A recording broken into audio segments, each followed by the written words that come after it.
Para mitra sadaya dongeng urang teraskeun Mang Jai ngaturkeun nuhun. Anu mana Mang Jai nuju ngahanca dongeng judulna nyaeta Gara-gara Harta. Ieu dongeng karangan Bapak Tatang KS Nincak bagian ke-22. Sabada Mang Jai namatkeun bagian ke-21 tangtosna oge. Dina basa Sunda para mitra sadaya aya paribasa cenah nyaeta asa kabur pangacian asa kabur pangacian kacida rewasna para mitra aduh nepi ka teu pugucabak teh kitu reuwas bakat tingku reuwas teu pugucabak naon kudu dipigawe para mitra aduh kitu asa kabur pangacian para mitra saya teu bisa ieu we ngalaksanakeun kitu di antawisna para mitra sadaya jantannya kitu teh kacida reuasna dugi ka teu tiasa naon teh migawe naon anu kedah dipigawe asa kabur pangacian cek paribasana.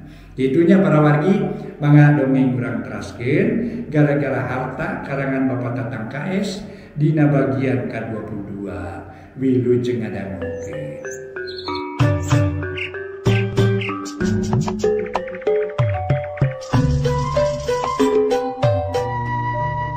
Para mitra pamiarsa, wilujeng tepang dangu sareng acara matuh dongeng enteng pangbeberah mana.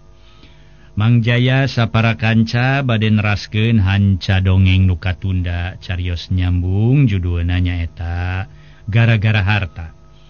Ieu dongeng para wargi karangan Ua Tatang ayeuna teh Nincak bagian ke-22. Para wargi sadaya mangga dongeng urang lajengkeun deui para mitra anu mulia carios nyambung judulna Gara-gara Harta. Dongeng parantos dugi ka nalika Neng Yani aya nu ngiwat nalika pesta pernikahan. Kitu ku datangna ajag bodas bari dituturkeun ku anjing-anjing kampung malih ajag bodas harita teh para mitra ngaraweg sagala ka upas nurek ngababet ku kolewang. Norek kitu para wargi. Naugi ka akhirna pes pareum listrik sabada caang Neng Yani teu aya. Kitunya mangga urang teraskeun. Atuh isukna Cep Sumarna nyaritakeun kajadian Neng Yani ka payuneun Ibu Ramana.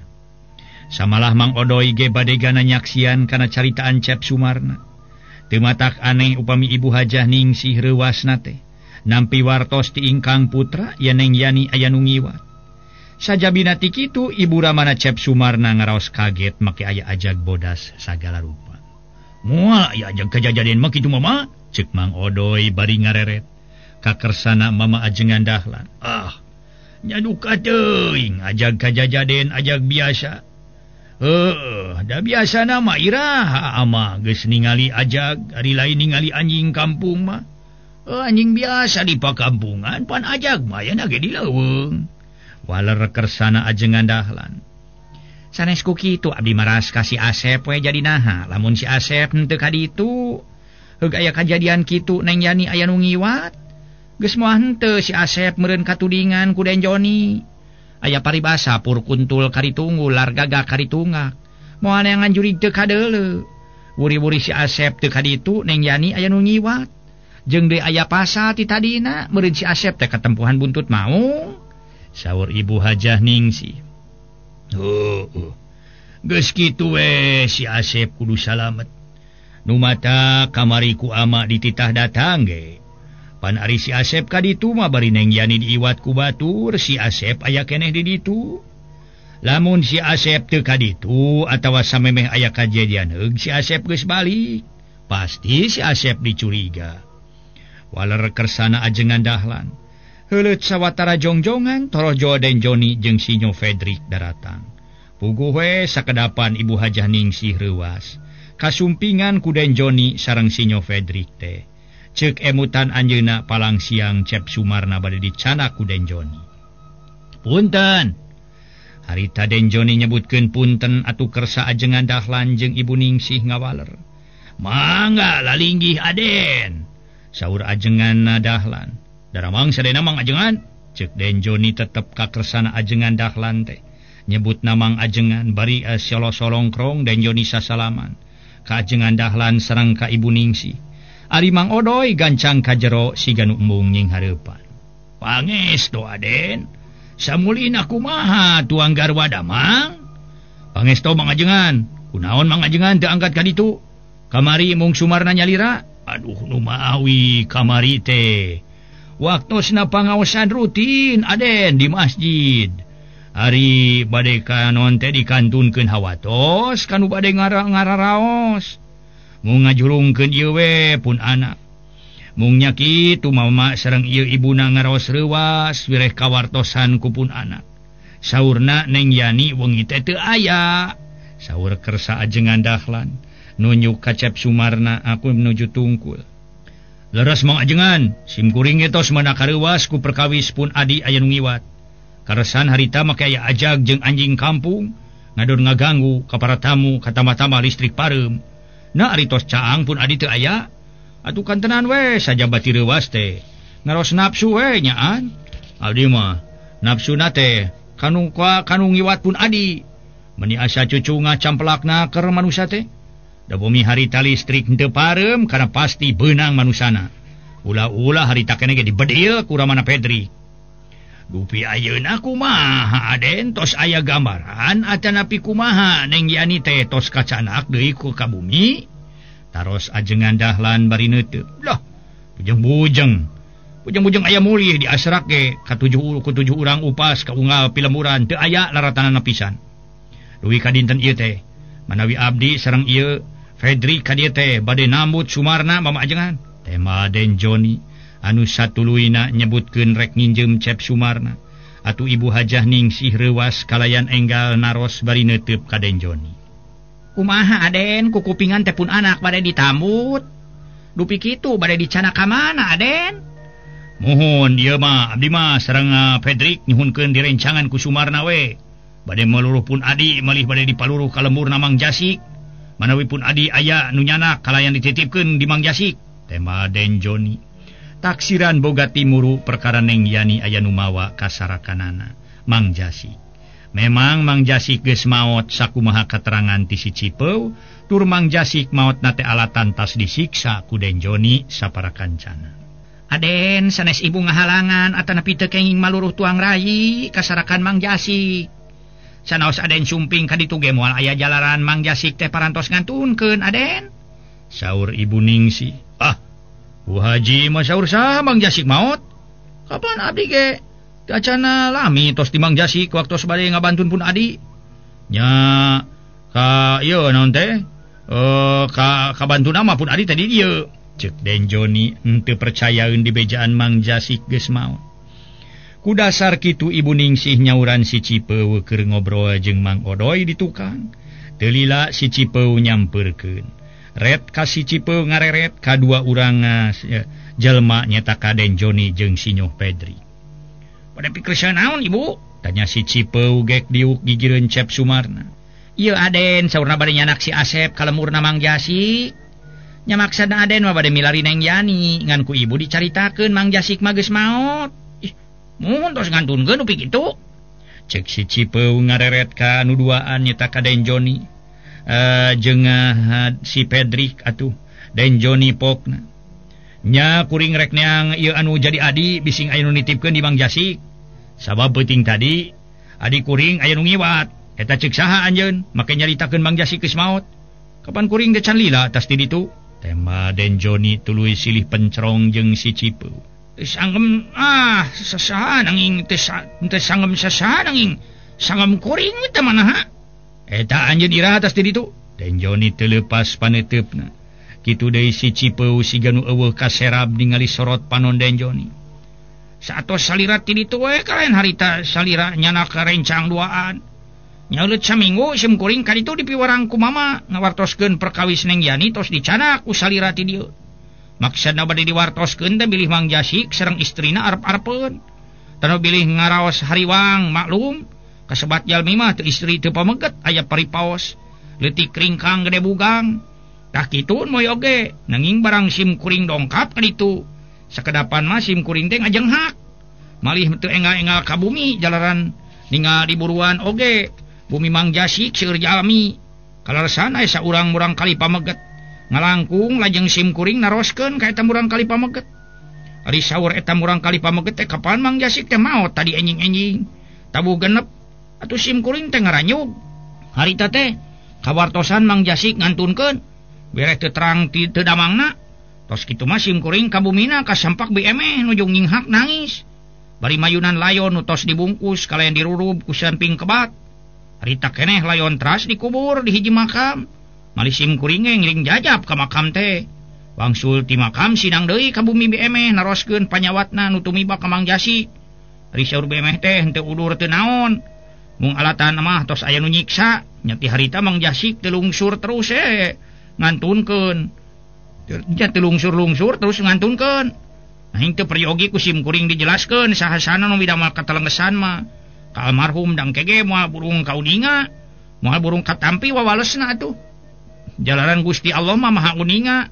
Maha welas maha asih ka umatna nu sae nu awon kalakuanana tuh pokona mah Gusti Allah baris ngaganyar nu sae tangtos manginten bakal nampi ganjaran hade nu awos tang anu awon tangtos baris nampi ayeuna pangbalesan awon kitu cek si Cipeu rada panjang lebar nerangkeun perkara nasibna Mang Jasik. Estu sajujurna teu dikurangan teu dileuwihan sok sumawona dijieun-jieun. Atuh geus kitu mah si Cipeu pokna deui nyambung carita anu tadi. Tak kitu nasibna Mang Jasik teh. Atuh bilih pokona salira teu percanten mah kalayan maksa bade angkat ka ditu. Mangawe mung ulah nyanak ieu pundulur pami prayogi mah kurencang sawios sareng kuring we lah. Si Cipeu para mitra nyarita nu kadua kalianana. Inti sarina mah bebelapati lamun dianggap bebelapati teh mah kacep sumarna. Nuti tadi teu kecet-kecet tonggoy wae melengu. Yo kibaraya. Kuring datang ka ditu lain keperluan ka anjeun, tapi ka Sumarna jeung ka Mang Ajengan. Nah, anjeun make pipileun kana urusan kuring. Ongko keur anjeun mah hubunganana jeung kuring atawa jeung adik kuring. Make kumaha ngahalangan sagala tur anjeun make rek ngawakilan Sumarna segala apa naon urusanana. Cek cep jajen den Joni. Beungeut rada beureum harita teh. Taksiran ngarasa keheul ku si Cipeu. Dumeh si Cipeu milu jabung tumalapung. Dumeh si Cipeu milu nyarita. Atuh para mitra dina kaayan kitu. Memang pikeun den Joni kacida nafsuna. Para wargi anu mulia, atuh harita para mitra atuh den Joni. Taksiran ngarasa keheul bari beungeutna beureum. Geuneuk lir beusi atah beuleum. Nafsu kasih Cipeu dume si Cipeu milu jabung tumalapung.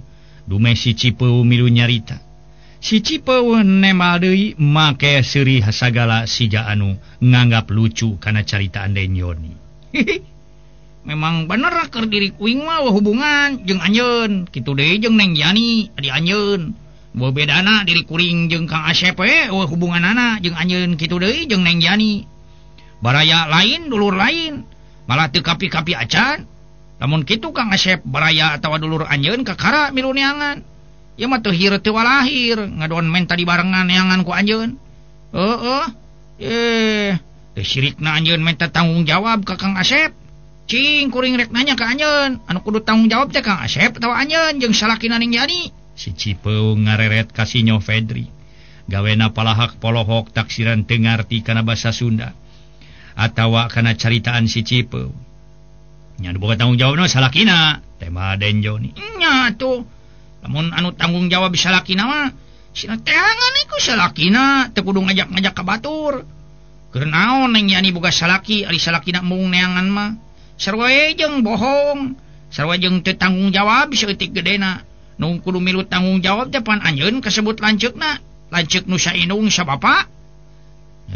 Ngahalangan si lain karena maksud deweknya minta dibarengan ka Sumarna ha? Cek den Joni siga nu beuki nafsu. Lain ngahalangan tapi moal bisa ngidinan adik Kang Asep. Rek dibawa neangan Neng Yani mah.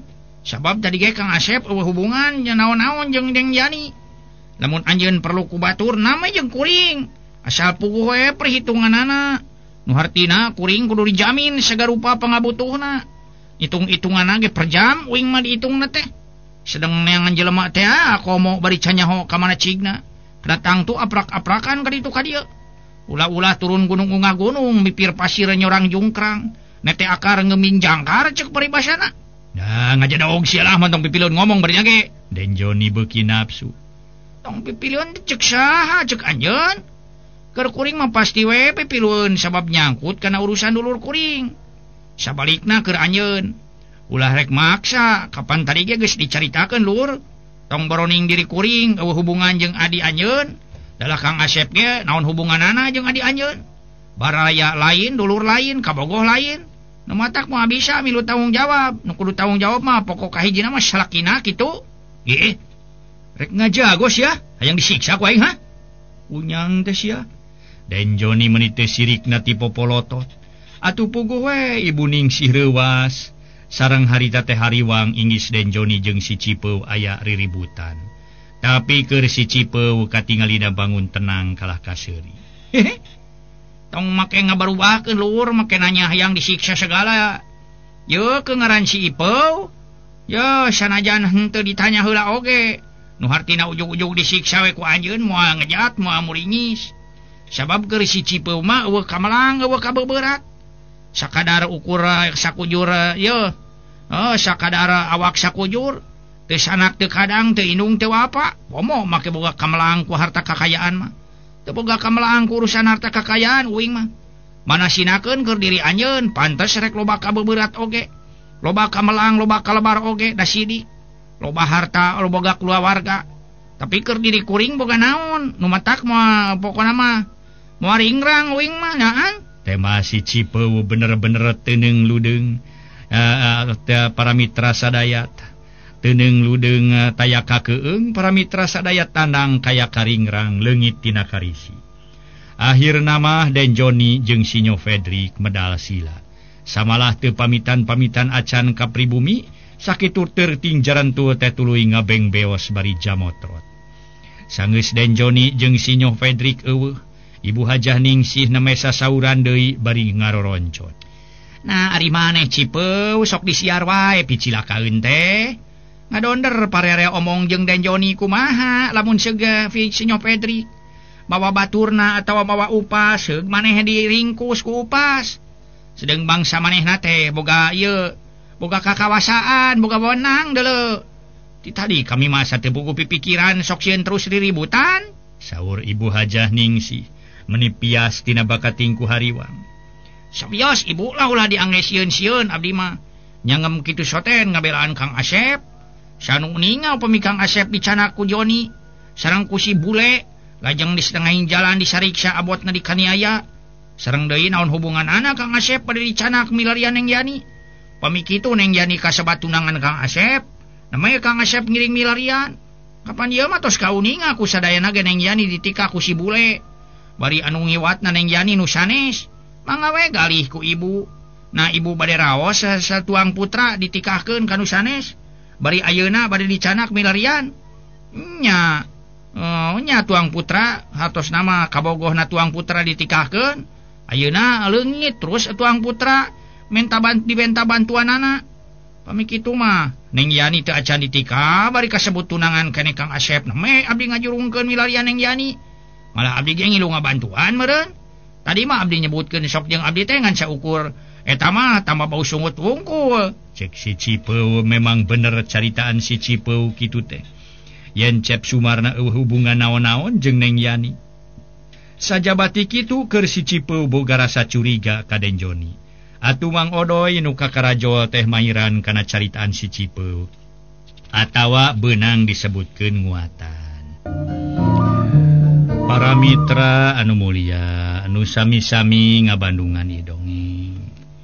Memang bener caritaan si Cipeu kitu teh yen Cep Sumarna eueuh hubungan naon-naon jeung Neng Yani. Sajabati kitu keur si Cipeu boga rasa curiga ka Den Joni. Atuh Mang Odoy nu kakarajol teh mairan kana caritaan si Cipeu atawa beunang disebutkeun nguatan.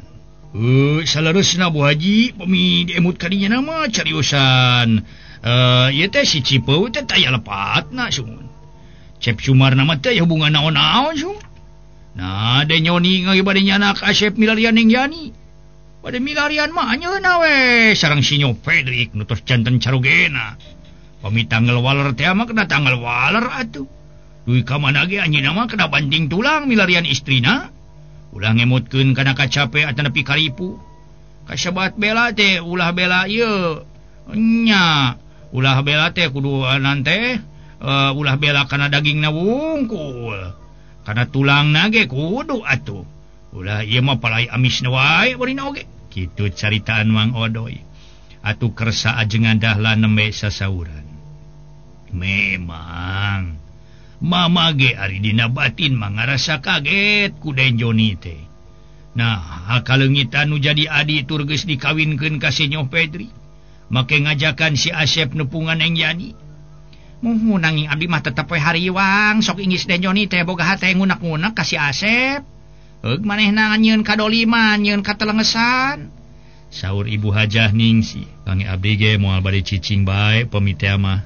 Kang Joni bade midamel awon ka abdi tangtos abdi ge usaha bela diri. Cek Cep Sumarna kakara nyarita. Mupakat Kang Asep lah. Keun aya itu ieu mah sareng si Ipe we. Sieun kunaon, serab kunaon nying hareupan ngaran si Joni. Cenah eta manehna sosobatan jeung bangsa sinyo-sinyo. Lah, sing hareupan ku si Ipe mah. Komo deui kitu deui si Cipu teh. Teu boga kamalang, teu boga kabeuberat. Pami bebas teh mah jalmi bebas Ipe mah. Sieun so teh pami nincak dina lepat atanapi gaduh kalepatan. Geus kieu mah lah sarere arasup pokona mah. Naon teh? Jadi nu penting mah ayeuna mah geus we lah mending oge, mending ngararampi we lah. Para mitra anu mulia atuh harita teh manehna ngararampih ka jero. Bari sararea asup ka imah kalawan panto dikoncikeun ku Ibu Hajah Ningsih. Malikan kana perkara Den Joni jeung si Nyoh Pedri harita samemehna balik heula ka imah kalayan si Nyoh Pedri cacarita ka inung bapana. Rek neangan Neng Yani samalah ku bapana dititah mawa upas tiluan sabab bisi aya kajadian nu teu dipihar. Kacaturkeun Den Joni jeung si Nyoh Pedri katu 3 urang upas teh geus arinit ting alaprak ka unggal pilemburan. Den Joni mah make mamawa potret Neng Yani sagala. Nu maksudna di mana? Atuh harita teh nanyakeun karahayat di pilemburan bari nemongkeun potret Neng Yani. Geus aya kana 4 lemburna nananyakeun ngaran Neng Yani bari nemongkeun potret ka unggal nu ditanya. Tapi jol ieu pada nyebutkeun teu kenal. Sanajan waktu geus nyedak kaburit oge kulantaranna harita teh harita palamitra Den Joni jeung si Nyoh Pedri ngarasa panasaran jeung ngarasa hariwang kudu jadi adi. Atuh harita teh para wargi sadaya Den Joni jeung si Nyoh Pedri teh katu 3 urang upas terus lumampah barang anjog ka hiji tempat anu jarang aya jalma nu ngaliwat. Den Joni ningali pakaian panganten nu dipake ku Neng Yani ngalumruh dina taneuh sisi gawir. Atuh Den Jani pokna bangun anu kaget. Ped, lihat nih, gaun pengantin yang dipakai itu sama Yani ada di sini. Ah, betul John. Itu gaun yang dipakai sama Yani? Cek si Nyoh Pedri. Bari gancang aras sumareneh teh maruru pakaian panganten kalawan dicokot ku Den Joni. Ana breh gebeg Den Joni ngagebeg. Sabab ningali pakaian panganten nu dipake ku Neng Yani rarawek jeung pinuh ku getih. Waduh Ped, ini gaunnya robek begini dan berdarah lagi, cek Den Joni ningalikeun pakaian panganten. Puguh we si Nyoh Pedri jeung 3 urang upas rareuwas kalawan si Nyoh Pedri pok. Coba upas, perkirakan sama kamu apa gaun ini dirobek-robek sama orang jahat dan Yani dibunuh? Si Nyoh Pedri nanyakeun ka upas. Atuh pok anu saurang upas nyarita bari ningali pakaian panganten. Menurut perkiraan saya bukan dirobek-robek dan dibunuh oleh orang jahat si Nyoh. Pasti Yani dimakan sama serigala putih yang semalam datang tu si Nyoh, cek upas. Boga sangkaan Neng Yani diraweg ku ajag bodas, dumeh pakaianana panganten rarawek jeung pinuh ku getih anu geus garing. Harita beungeut Den Joni menipias hate asa teu puguh rarasaan. Malah kasawang nu jadi adi moal teu ruksak ragana diraweg ku ajag bodas. John, mari kita pulang. Pulang saja and papi kasih tahu tentang Yani and dimakan sama itu ajag putih and ik mau pinjam senapan untuk membunuh ajag putih itu. Cek sinyo Pedrik ngajakan balik. Tehararese terus baralik bari pakaian panganten anu rawek. Tur pinuh ku getih geus garing teh dibawa ku saurang upas. Sedengkeun Joni harita sajeroning keur lempang teh budi namah para mitra alum. Harita teh budi parangina alum meras kana nasibna anu jadi adi diroga hala ku ajag bodas. Tapi walau alam nya laina Neng Yani diroga hala ku ajag bodas. Ngan eta mah kakara sawangan wungkul dumeh pakaian panganten nu dipake ku Neng Yani kapanggih rarawek jeung pinuh ku getih geus garing. Para wargi anu mulia, henteu kacaturkeun di jalana kitu deui dodongengna sinyo Fedrik kanu jadi indung bapana perkara Neng Yani. Caturkeun isukna sinyo Fedrik jeung Neng Joni ari indit deui. Kalawan dibarengan ku babaturanana bangsa sinyo-sinyo jeung 5 urang upas, samalah 2 urang upas marawa bedil sababrek moro ajag bodas. 2 poe ti harita perkara Neng Yani. Lamun dianggapnya temah maot diroga halaku ajag bodas teu kapanggih layona. Sanajan ku Den Joni jeung ku Pedrik tur dibantu ku babaturanana oge. Akhirna beja Neng Yani diroga halaku ajag bodas teh ka emper-emper ka kulawarga ajengan dahlan samalah nu leuwih ti heula meunang beja teh Mang Odoy. Basa manehna balik tas mobok ke galeng anu kalawan harita keneh. Mang Odoy cacarita para mitra ka kersana ajengan dahlan sareng ka Ibu Ningsih. Puguh Ibu Ningsih ngaranyug geus puguh ari Cep Sumarna mah. Tuluy ngahruk ngarasa watir ku nasibna Neng Yani. Harita Cep Sumarna ngaleos ka tukang nyampeurkeun ka Mang Odoy. Keur ting jarantua jeung si Cipeu. Sabalah Bi Uning oge pamajikan Mang Odoy aya. Ari Ibu Hajah Ningsih mah nuju netepan lohor di kamar atuh kersana ajengan dahlan di masjid kene. Nepi ka kitu-kitu na nasib Yani teh nya aduh nyaan ieu mah nya dasar we atuh sumuhun amana aya-aya wae para wargi anu mulia. Atuh anu harita keneh oge para wargi anu mulia urang caturkeun obrolanana anu sanes. Nyatana harita teh Sumarna sareng si Cipeu. Gara-gara ieu bebengok lanceukna Yani jadi kitu pe. Cek Sumarna bangun anu keheul ka Den Joni bari katingalina teh bari nulungse. Kang Asep lah. Nanging wios ulah diangemutan teuing Kang Asep. Pamilares teh mah Neng Yani dugi kangantunkeunana. Anga diroga halaku ajag bodas mana kitu ge paras dugi kana patokan anak. Jan sadayana jalmi pada-pada kaungan patokan masing-masing Kang Asep. Rupi-rupi sabab-musababna jalmi teh nu maot teh. Tong bujang nu sanesa ayeuna anu sanes sanaos patokan abdi ge walhu alam kumaha Kang Asep. Cek si Cipeu. Harita teh para mitra saolah-olah ngupahan Cep Sumarna. Lamun ngupahan teh mah dipalar Cep Sumarna ulah katetrasan jadi gering pikir. Ari Mang Odoy mangibeja perkara Yani teh ti saha? Cep Sumarna nanyakeun deui ka Mang Odoy bari ngareret. Waktos nasib.